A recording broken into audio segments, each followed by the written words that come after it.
lines 17 through 20 read like this. The goddess, Juno, even then both heads for this kingdom, and cherishes that this would be a kingdom for her people, for her race, if in any way the fates would allow it.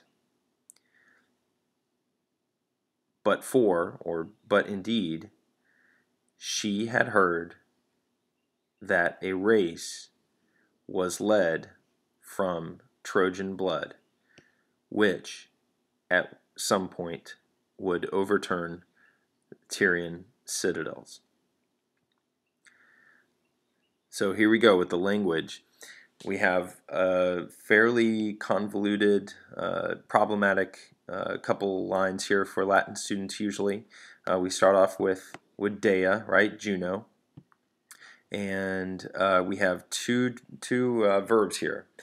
Even then, heads for, tendo, a really common Virgilian vocabulary word. We have que, right, both and. So heads for, and then we can take hoc regnum, this kingdom, Carthage, and that's fairly straightforward.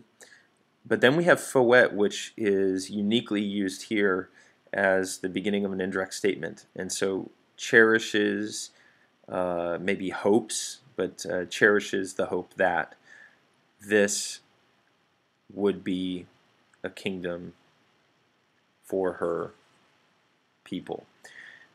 This is present tense, so maybe more literally, more accurately, we should say something like cherishes that this is a kingdom for her people.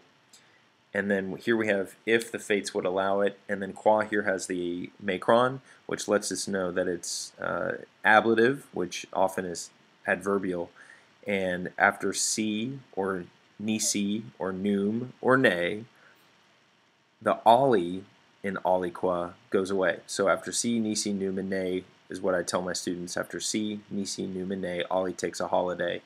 And so this is really aliqua. So if in any way the fates would allow it, and I'm saying would here because this is present subjunctive. We beat all liars, the third conjugation verb, sino, sinere. So if the fates would allow it. And then we have but for, Aeneid means for.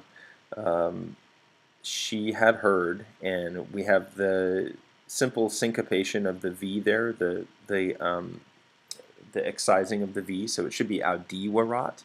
She had heard that progenium, that a race, and then duki is the present passive infinitive. Was led, and we're saying was because we started out our indirect statement in the past, and the present tense infinitive says you got to stay in the past. So she had heard that a race was led, and then by Trojan blood. And then the quae refers back to the progenium, and then olim just means at some point, and then this is a relative clause of purpose, which at some point would overturn the Tyrian citadels.